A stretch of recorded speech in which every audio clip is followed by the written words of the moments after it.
50,000 mexicanos en total viviendo en Canadá. Ahora, tenemos dos esquemas. Nos vamos a concentrar en los últimos 3 sectores, que voy a reducir a 2, que es la gente poco calificada que está trabajando de manera temporal en Canadá y que no tiene un estatus fijo. Y me estoy concentrando en eso porque honestamente el neurocirujano que estudió aquí en el Instituto Tecnológico de Monterrey, que tiene 3 doctorados y que se fue a Canadá, no necesita un sindicato que lo represente, se representa solito bastante bien y no les va a hablar a ustedes para pedirles apoyo porque tiene acceso a la información y tiene acceso a la protección y se puede pagar el mejor abogado de Canadá en caso de que lo despidan, ¿no? Entonces nos vamos a concentrar en la gente que de veras tiene necesidad de nosotros, que son o los trabajadores agrícolas o los trabajadores poco especializados de la restauración o de la hotelería o de una fábrica. Tenemos 2 esquemas. El primero es para el sector agrícola, es un proyecto binacional entre México y Canadá que lleva 40 años, como les mencionaba. Hay un acuerdo y un memorándum que dice, bueno, México se va a encargar de reclutar al trabajador sin costo para el trabajador y Canadá se va a encargar de colocarlo. Y pues les vamos a vigilar y vamos a procurar que tengan los mismos derechos y todo está muy bonito. El otro programa, que es para los poco especializados o para los de la hotelería, los servicios, los obreros, etcétera, no es un programa binacional. Es un sistema un poco más como las visas H2A, H2B. Canadá dice, ahí hay un montón de visas. Si Juan, Andrea o Pedro las quieren sacar, pues que las saquen. Yo no voy a estar viendo a quién se las da. Y México no tiene nada que ver en ese programa. Esto lleva alrededor de 20 años funcionando y es donde más está creciendo la mano de obra y es lo más difícil de controlar. Porque a diferencia de aquí, donde México sabe que el año pasado se fueron 17,600 trabajadores mexicanos, ahí nadie sabe quién se está yendo ni a dónde se están yendo y los únicos que lo podrían saber son justamente ustedes que tienen pues, el pulso del terreno, ¿no? Se está siguiendo, como les decía, un poco el modelo americano de trabajo temporal, donde el gobierno federal no asume ninguna responsabilidad. O sea, le dice al empleador, tú demuéstrame que no pudiste contratar canadienses y yo te doy permiso a contratar a cuanta gente se te antoje, pero no me vengas a molestar con eso. O sea, yo no me voy a hacer responsable de lo que le suceda ni a tu contrato, ni a tu trabajador, ni al país de donde vienes. ¿A qué sigue, por favor? ¿Qué tan importante es esta mano de obra? Cuando uno dice 16,000 al sector agrícola y estamos pensando en 11 millones de mexicanos indocumentados en Estados Unidos, a lo mejor la relación es un poco dispareja, pero si uno piensa qué porcentaje de la mano de obra agrícola es migrante en Canadá, estamos hablando de que en Ontario 1 de cada 2 trabajadores que están en este sector son trabajadores de un programa de trabajo temporal, o sea, es mano de obra migrante que no se va a quedar en Canadá, o sea, no es como en Estados Unidos donde llegan, trabajan 1 año, 2 años en la pizca y de ahí le saltan al McDonald's o le saltan a la cocina y luego ya se quedan 20 años allá. Estos son trabajadores que van a llegar 3 meses, 4 meses, 5 meses y se van a regresar a México y otra vez, año tras año, año tras año. El salario promedio para esta gente es de $7,500 canadienses, que es casi el mismo precio que un dólar americano. Y estamos hablando de que llegaban a 1,500 granjas en 2010. ¿A qué sigue, por favor? ¿Cuál es el origen de estos trabajadores? Michoacán está aquí. O sea, 6% de los trabajadores que se mandan a Canadá son de Michoacán. La mayoría vienen de Estado de México, Tlaxcala y Puebla.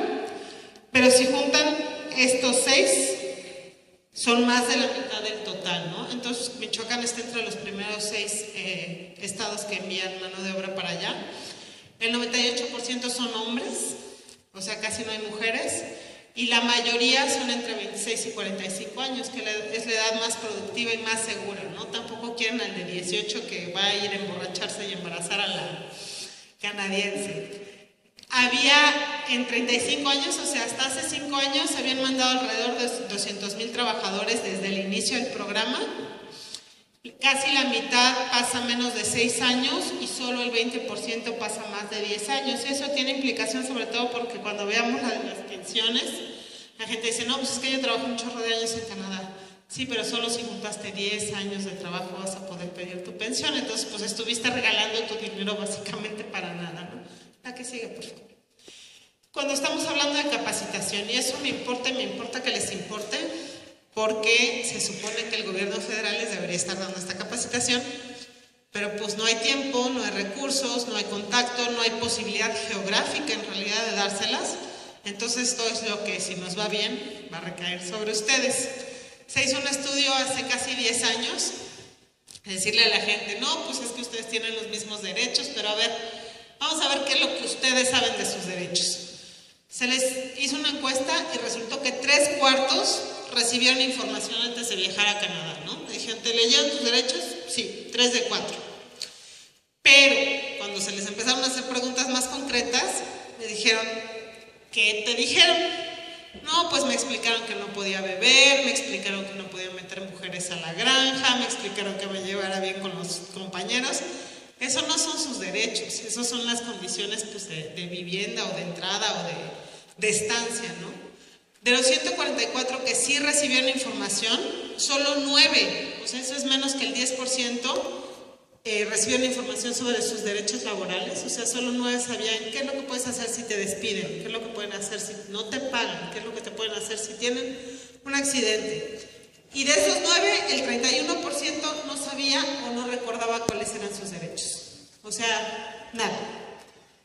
Las capacidades son limitadas cuando estamos hablando de la protección. No solo es la información que les dan antes, sino ya me sucedió una desgracia, ya me agarró el tractor. ¿Quién me va a ayudar? Pues lo que decían es que el 30% necesitó apoyo, pero no todos los que necesitaban apoyo lo pidieron.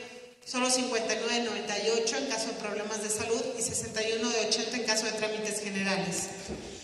Debieran, y el 21 no opinó porque nunca se le apoyó, o nunca pidió apoyo básicamente, y el 60% de los entrevistados querrían pertenecer a un sindicato, 14 solo bajo ciertas condiciones y 20% no están de acuerdo en pertenecer a un sindicato. ¿La que sigue, por favor?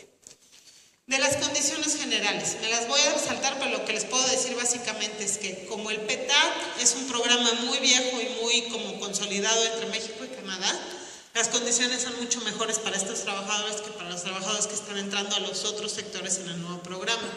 Por ejemplo, la vivienda está pagada en el primer programa, el trabajador tiene un representante dentro del consulado, hay una negociación que se hace año con año y las visas de trabajo son renovables pues, mientras dure el programa, ¿no? Del otro lado, el trabajador tiene que pagar la vivienda, no hay representación, no hay acuerdos binacionales, las visas no pueden durar más de 2 años.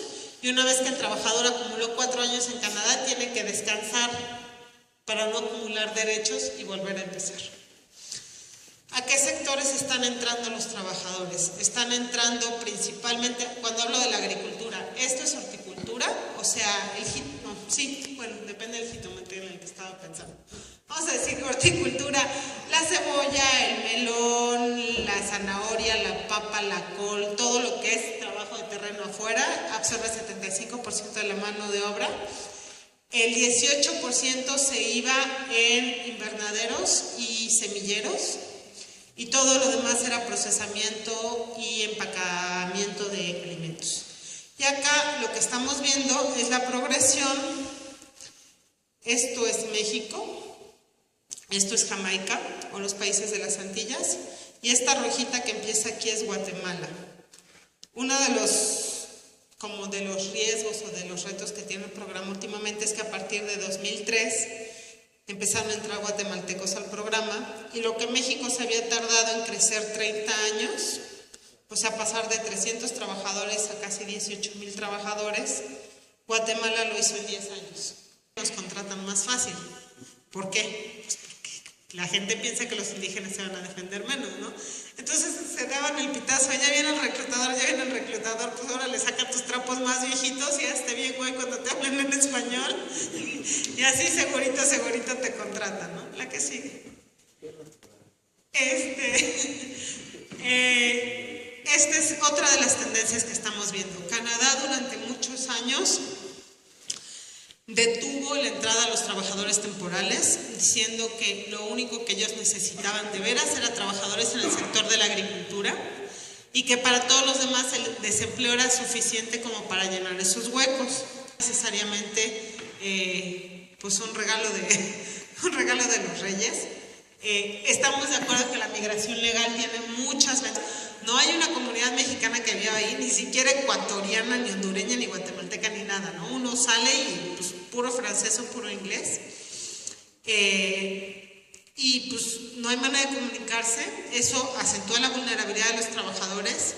Y no hay suficiente información sobre los derechos básicos, lo que impide que estos trabajadores reciban la plena protección de la ley canadiense, ¿no?